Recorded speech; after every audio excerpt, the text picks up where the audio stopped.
What's up my Pugninos? Andy Vlogs. Excited to share with you guys this video. Huge comparison here. This is a comparison of a larger series that I'm doing on my channel here. Please check the description for the playlist or in the cards. We're gonna break down every single product of Google's versus Alexa, basically Amazon. We're gonna review the products and see how different they are, how good they are, the integration of the Google Assistant as opposed to Alexa Assistant, and then all the other features as well. Let's go ahead and do an unboxing of the Google Nest Hub Max. This thing is gigantic. It is the most expensive item on all of the Google Home lines. This will set you back $229.99. This is a 10-inch display, full HD, ambient light, all that good stuff. Obviously Google Home and Google Assistant equipped because it's a Google product. There it stands in all its glory. Obviously behind the screen itself, it kind of folds out and you get all of your information, charging cables, you get your plug cables, and anything else? I think that's it. That was pretty straightforward.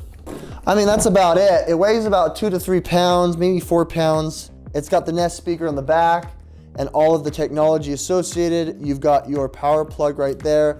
And then let's take off all this plastic here. Now, it does say that the screen itself is 10 inches. I'm assuming that's diagonally. It does have some pretty big bezels here around the edge, which are definitely not touch capacitive. You've got your ambient light sensor as well as your camera for video calls. On the back here, you've got your microphone switch as well as your volume rocker. I mean, that's about it. A few internal specs here to know is that this camera is a 6.5 megapixel camera. You've got a basically 720p screen, but this isn't 16:9. It's 1280 by 800, so it's an 800p screen. It is compatible with most, if not the majority of all the smart home products through Google. So you're gonna be able to get your Arlo doorbells, you're gonna be able to get your Ring security systems, you're gonna be able to get obviously the JBL that I have here behind me and all the other Nest products that are compatible. Additionally, you can stream all of the other streaming services like Spotify, like Pandora, like YouTube Music, and other music streaming sources. You also have all the gamut of TV, like you've got HBO Max, Hulu, Netflix, all of the other video streaming services available at your fingertips. What I like about having a screen like this is definitely the in the kitchen kind of a scenario. My wife constantly uses this for all of her recipes, for tips, tricks, and tutorials for how to do things in the kitchen.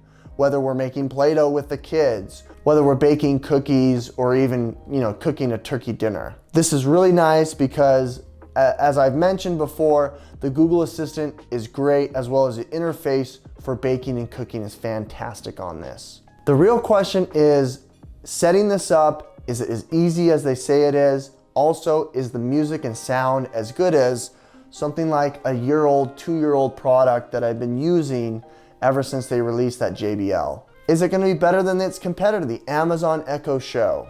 All right, looking at them side by side, they're very comparable, but I mean, it's obvious what the winner is. You've got clearly a bigger speaker here than the Google. You've clearly got a better articulating and better viewing experience. However, I do know that there are accessories out there that will allow you to turn this into like a swivel screen, but that kind of defeats the purpose of the price, right? You're ending up spending $30 to get that same experience, and now these are a comparable device. The screen size itself is like almost the same panel. I mean, the Amazon is a little bit thicker, I would say, than the Google. The Google, I feel like the bezels though might be a little bit smaller. It looks like the size itself is smaller, and the viewing angle, you can articulate it much more dramatically than the Google itself. Google's booting up, Amazon's booting up as well.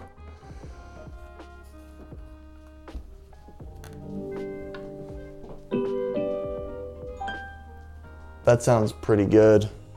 I might need to switch the audio here to give you a better representation of that. Hi. To get started, download the Google Home app on a phone or tablet.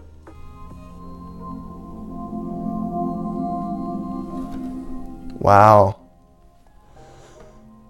That sounds really good. Before I get into it, I was hoping that I could check out some of the user interface, but let's go ahead and connect these devices. The setup process I'm very familiar with on the Google. Basically, you go into the Google Home app, and this is where you're going to be setting it up. Once you've downloaded the Google Home app, you just press the plus button at the very top, set up device, new device. Once you've picked your address, which I skipped over, you then go over and it searches for the device. As far as the Nest Hub Max, I'm sure it's gonna be just fine. Once I connect it, it's gonna go through all that process and it's gonna be super easy. We're connecting to the Hub Max. Now the code on the display is showing. Just hit yes, hit agree. I'm in. I'm gonna put the room that it's in. It's gonna be the kitchen. Hit next. I'm gonna connect it to the Wi-Fi in the house. And now it's gonna pull the password from my Wi-Fi and connect it to my home group. That process was very, very straightforward, very easy. It's now gonna go through all of the Google Assistant setup as well as the third-party services. It's saying it's got a camera sensing feature. You can do gestures. Interesting. It's gonna do my voice match. It already knows because I've had my voice saved in there for decades. Personalize with your face match. I agree. I agree. It's gonna see my face. Start by holding your phone to your face at eye level. Oh, I turned the wrong direction. I look great, guys, don't I? Allow personalized results. I've got YouTube Music already. I don't care about SiriusXM. I don't care about all these other services. Not now, not now. All right, we've got video calling. I'm gonna have it set up. I've got my number connect to my Duo, and now I can do video calls. Now we can set up for my Google Photos, which I have a subscription to. We're gonna set up the personalized photos. So we're gonna do recent highlights. We went to Disney World back in January of 2021, and I wanna make sure that all those pictures show up on my device. So this appears to be restarting while I connect to it and tell it all my albums with which I want connected. All right, I've selected all the albums that I want. I'm almost done. Confirm it. Now it's gotta update it.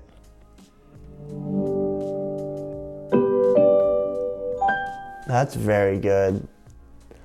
That bass driver sounds so good while it still maintains treble clarity, and you almost get this like 180-degree feeling. The problem is I'm facing the speaker. Once you turn that screen around, it might be muffling itself, but who knows? 3 minutes? Seriously?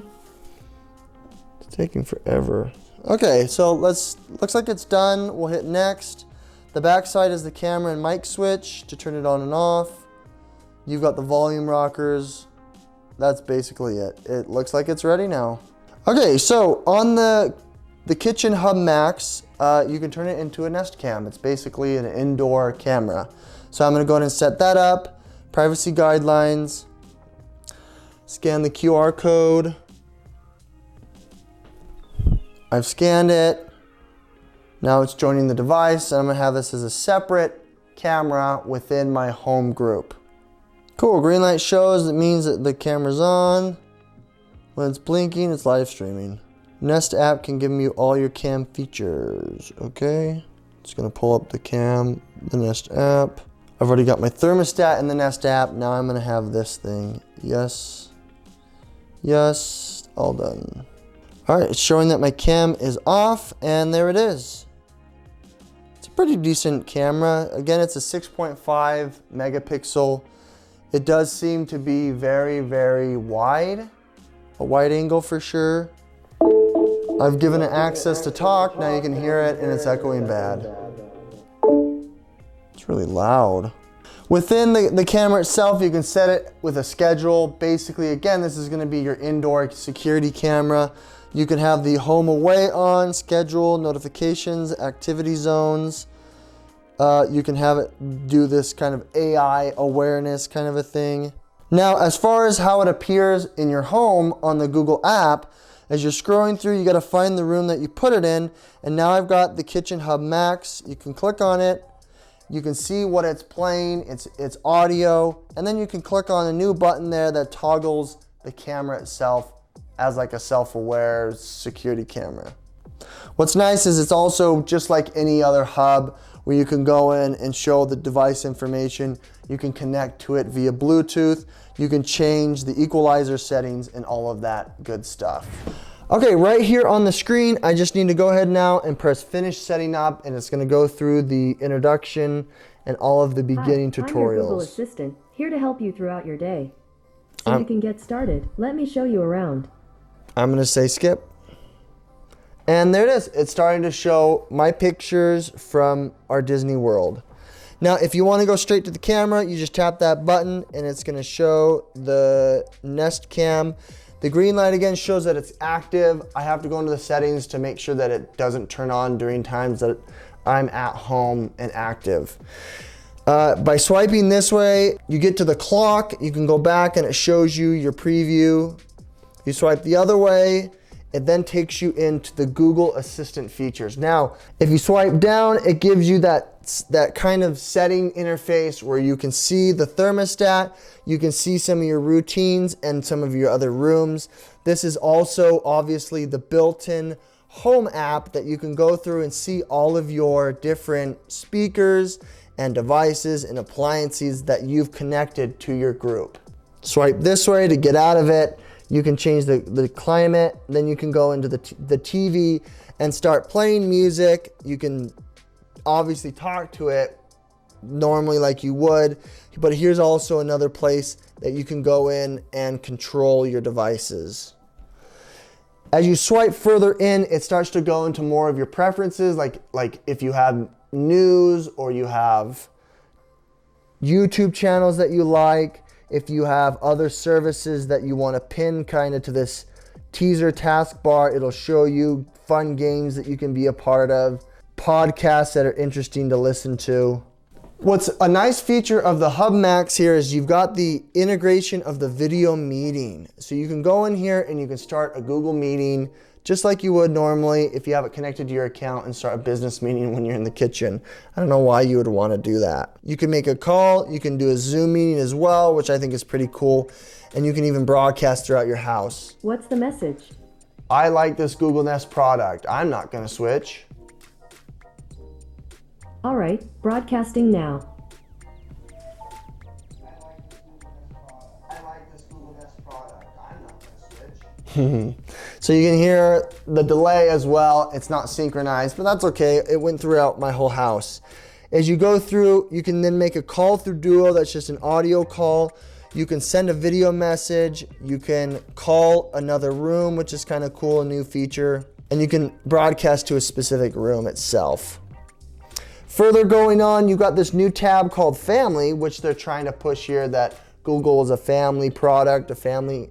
You've got your calendar, events, and information. You can leave a note. You can sketch something. You can leave yourself a task. A 25-minute timer called. You can set yourself a timer for reading for the kids in school. You can do location sharing if needed. There's a lot of cool different features if you've got them set up with your Google account. Next is Discovery. This is where it's going to be giving you suggestions on recipes. This is where it's going to tell you about routines. This is where it's going to teach you how to use the device.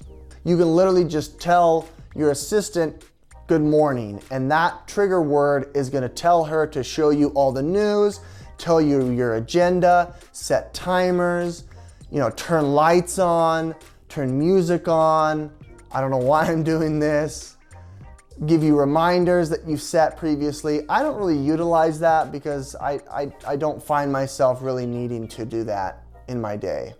Once it's not being used, it goes back to the original photo screen where it kind of goes into low power mode and it shows you the cool pictures that you've taken, integrated into the Google Photos. Ultimately, this product is very, very good. I think for the price point, it does serve its purpose. I'm gonna go ahead and do a broadcast here to the Hub Max. I'm gonna link to YouTube. You can see it connects, makes the sound, goes into the YouTube Chromecast. Now all I have to do is just tell it the music or the song or the video I want it to play.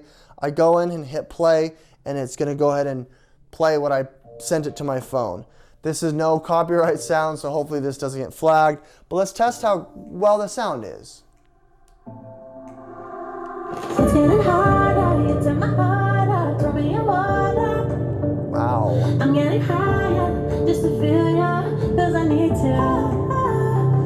No one knows it, heart is frozen from your poison. Taking the potion, just to feel ya, cause I miss you.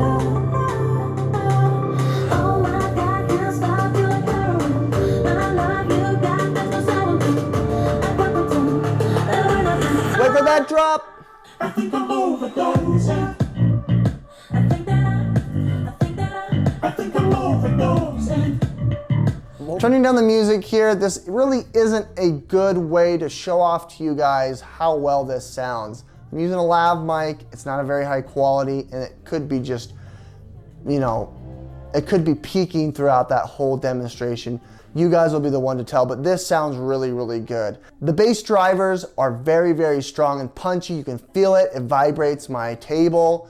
Also, the treble clarity is very, very impressive. You can definitely hear the artist's voice. You can hear, the high end. With that, when the drop falls, it is very, very nice to the ears. I think I'm overdosing. Oh yeah. Hear that bass. That slap bass.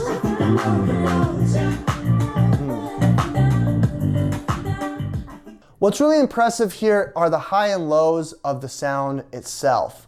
The volume is very, very loud. It's not overbearing. You don't hear the speakers overworking. It just sounds like it should be loud.